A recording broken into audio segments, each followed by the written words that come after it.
Ashama harka fuune daawwattootaa fi dhaggeeffattoota Agadaa Miidiyaa Neetwoork oduu keenya waxabajjii 20 bara 2023 qabannee dhiyaannee jirra.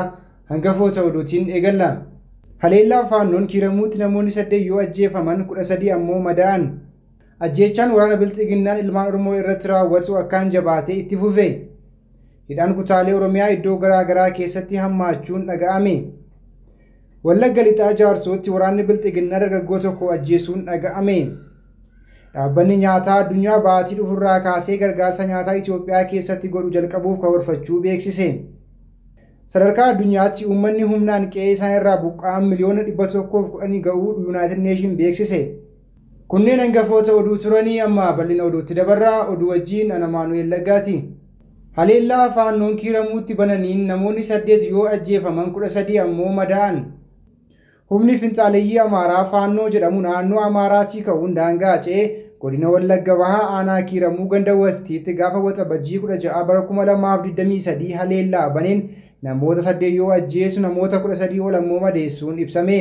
Kana malees hanga yoonaatti namoonni 15 achi buuteen isaanii wallaalamee akka jiru hawaasni naannichaa maddeeniif yaada isaanii kennaniiru. Haleellaa raawwatame kanaan namoonni humnoota finxaaleyyii kanaan ajjeefaman umuriin isaanii waggaa 20 hanga 58 gidduu akka ta'e himameera. Maqaan namoota ajjeefaman kanneenis Bayyanaa Bakaree, Oljirraa Toliiraa, Amanuu Hirqoo, Haayiluu Itichaa, Masaayyee Bayyanaa, Toleeraa Hirphaa, Tamasguu Yaayyaa fi Biqilaa Baqqaluu kan jedhamanidha. Haleellaa humnoonni finxaaleyyii Amaaraa faannoo jedhaman kunneen gandoota akka Wastii, Jirmaa Dongoroo fi Ajanaa jedhaman keessatti raawwatan kanaan lubbuu namootaan cinatti qabeenyi hawaasa aanichaa hedduun manca'uu fi gubachuunis ibsameera. Akka odeessi arganne ifa godhutti loon dabalatee qabeenyi qonnaan bultoota 3,000 olii humnoota kanaan haala suukkanneessaan manca'uu fi saamamuu maddeen ifoomsaniiru. Humnoonni finxaaleyyii kunneen yeroo ammaa aanaa kiiramuu gandoota 4 keessatti kaampii humna waraana isaanii dhaabbatanii akka jiranis dhaga'ameera. Gandoonni kunneenis ganda Baagil, Caffee Guddinaa, Margaa Jireenyaa fi magaalaa Haroo ta'uun himameera. Haleellaa humnoonni finxaaleyyii Amaaraa kun banan ofirraa qolachuuf wayita hawaasni naannichaa bifa danda'ameen gurmaa'uun sochii godhutti humnoonni bilxiginnaa ammoo isin shanidha jechuun hawaasa roorroon gamtee fidhaa jiraachuu torbee darbe keessa gabaasnee turuun keenya ni yaadatama. Ajjeechaan waraana bilxiginnaan ilmaan Oromoo irratti raawwatu akkaan jabaatee itti fufe. Ilmaan Oromoo maqaa adda addaa itti maxxansuun ajjeesaa, hidhaa fi gidirsaa kan jiru waraanni mootummaa bilxiginnaa ammas gocha isaa kana akkaan jabeessee itti fufee jiraachuu maddeen Gadaa Miidiyaa Neetwoork ifoomsan. Haaluma kanaan torbee kana keessa qofa ilmaan Oromoo hedduun Qeellam Wallaggaa, Beenishaangul Gumuzii fi Gambeellaa keessatti haala suukkanneessaan waraana bilxiginnaatiin ajjeefamuun dhaga'ameera. Haaluma kanaan gaafa waxabajjii 17 bara 2023 magaalaa Gambeellaa daandii aanaa Anfilloo ganda Waabaatti geessu irratti haleellaa waraana bilxiginnaa raawwataniin ilmaan Oromoo 2 battalatti du'uun dhaga'ameera. Naasir Bantii fi Aminoo Sanbataa warra haala suukkanneessaan ajjeefaman yoo ta'u, dargaggoo Zalaalee Addunyaa ammoo hedduu madaa'uu odeessinu qaqqabe ifoomseera. Naannoo Beenishaangul Gumuz aanaa Tongoo keessatti kamisa darbe waxabajjii 14 ganda Tulluu Dhoqonuu jedhamutti nama Hajii Huseen Ibraahim jedhamu ilma keetu shanidha jechuun rasaasa itti roobsuun ajjeesuunis dhaga'ameera. Obbo Hajii Huseen nama siyaasaan kam keessaa harka hin qabnee fi jiruu fi jireenya isaanii qofa geggeeffatan ta'us maddeen keenya dabaluun himaniiru. Oduma wal fakkaatuun gaafa waxabajjii 16 bara 2023 godina Qeellam Wallaggaa aanaa Sayyoo bulchiinsa magaalaa Dorgommee bakka addaa Kusaayee jedhamuttis namoota nagaa 4 waraanni bilxiginnaa ajjeesuun dhaga'ameera. Namoota ajjeefaman kunneen Nagaasaa Barraa, Biqilaa Girmaa, Shondee Yohaannisii fi nama biraa tokko kan maqaan isaa nu hin gahin akka jirus barameera. Waraanni bilxiginnaa Oromiyaa golee jeequmsaa gochuun uummanni ba'ee galuun yaaddoo akka itti ta'es maddeen keenya dabaluun himaniiru. Hidhaan kutaalee Oromiyaa iddoo garaa garaa keessatti akkaan hammaachuun dhaga'ame. Waraanni bilxiginnaa kutaalee Oromiyaa hedduu keessatti hidhaa hammeessuu maddeen keenya himan. Haaluma kanaan Shawaa Lixaa aanaa Adaa Bargaa fi Shawaa Kibba Lixaa aanaa Soddoo Daachitti namoota nagaa jumlaa hidhaa jiraachuun dhaga'ameera. Aanaa Adaa Bargaatti hojjettoonni mootummaa sirnichaa sababa faayidaa irratti wal dhabaniif mana hidhaa wal buusaa kan jiran yoo ta'u, yeroo nuti gabaasa kana qindeessinetti obbo Hata'uu Sobbooqaa, Gizaachoo Badhaadhaa fi Saggaayee kan jedhaman waajjira poolisii aanichaatti hidhamuu odeeffanneerra. Oduma wal fakkaatuun Shawaa Kibba Lixaa Aanaa Soodoo Daacii keessatti ammoo kaffaltii maallaqa buusaa gonofaatiif kaffalamu miindaa keessa irraa kutuu didan jechuun hojjettoota mootummaa aanichaa mana hidhaatti naqaa jiraachuunis dhaga'ameera. Waraanni Bilxiginnaa hidhaa jumlaa kana hammeessuun Shawaa Bahaa Aanaa Zuwaay Dugdaatti ammoo hamaamota cidhaaf deemaa turan jumlaan hidhuu odeessi Gadaa Miidiyaa Neetwork qaqqabee addeesseera. Akka maddeen keenya jedhanitti gaafa waxabajjii 18 bara 2023 gochi misirroota cidha isaanii geggeeffachuuf deemaa turan irratti raawwate hacuuccaa hamaa Oromoon har'a keessa jiru kan agarsiisu yoo ta'u, gochichi hamaamota aanaa Sirkaa irraa ka'uun aanaa Zuwaay Dugdaa magaalaa Ogolchoo qaxxaamuruun ganda Alloo keessaa misirroo fudhachuuf deemaa turan sababa hin beekamneen kaadroonni Bilxiginnaa misirroo fi hamaamota akkasumas konkolaataa guutummaa guutuutti magaalaa Ogolchoo keessatti qabuun waajjira poolisii aanaa Zuwaay Dugdaatti hidhuun barameera. Wallagga Lixaa Jaarsootti waraanni Bilxiginnaa dargaggoo tokko ajjeesuun dhaga'ame.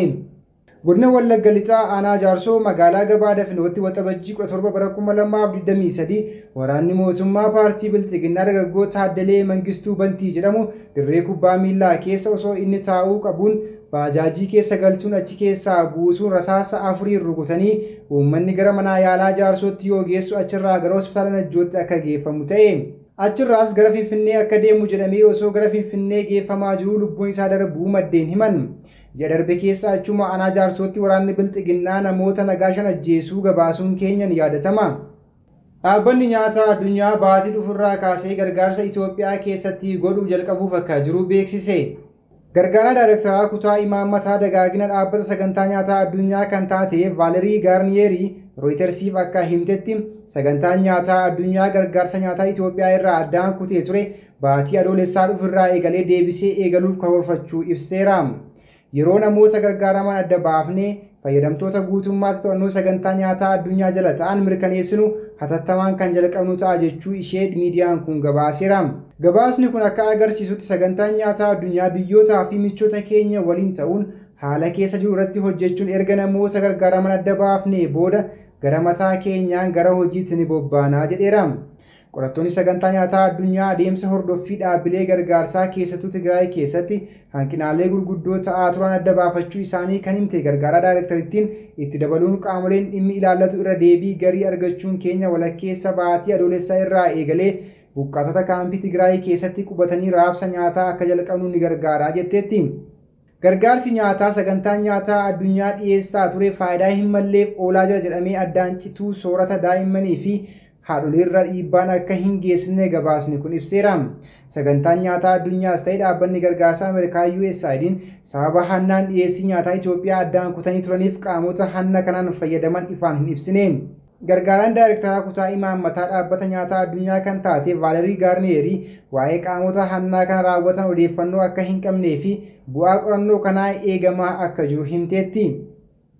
Sadarkaa addunyaatti uummanni humnaan qe'ee isaa irraa buqqa'aa miliyoona 110 ol ta'uu Yuunaayitid Neeshin gabaase. Dhaabbanni mootummoota gamtoomanii yaadannoo guyyaa baqattootaa ilaalchisuun akka ibsetti baay'inni uummattoota humnaan qe'ee irraa buqqa'anii miliyoona 100 ol ta'uu ibse. Baqattoonni yoo walitti qabaman biyya uummata hedduu qabdu 14ffaa uumuu danda'u jedhe dhaabbatichi. Guyyaa buqqaatotaa waggaa keessaa al tokko waxabajjii 20 kabajamee oola. Dhaabbanni mootummoota gamtoomanii waraana addunyaa lammaffaa booda buqqaatota Awurooppaa jiran baraaruuf bara 1951 konvenshinii baqattootaa baaseera. Bara 1967 ammoo buqqaatota sadarkaa addunyaatti jiran qaqqabuuf kan oolu seera addunyaa keessatti hammachiiseera. Wayita konvenshiniin kun ba'u baay'inni buqqaatotaa miliyoona 2.1 ture. Bara 2011 ammoo miliyoona 15, bara 2022 dhumarra ammoo miliyoona 35.5 qaqqabe. Buqqaatota waliigalaa keessaa walakkaa ol kan ta'an miliyoonni 6.5 Sooriyaa irraa akkasumas miliyoonni 5.7 Yuukireen irraa, Afgaanistaan irraa miliyoona 5.7 kan ta'an qe'ee isaan irraa buqqa'anii bakkoota adda addaatti faffaca'anii kan jiran ta'uu UN beeksiseera. Waraannii fi walitti bu'iinsa baqatanii jireenya baqaarra kan jiran yaadachuuf jecha waxabajjii 20 guyyaa buqqaatotaa ta'ee kabajama.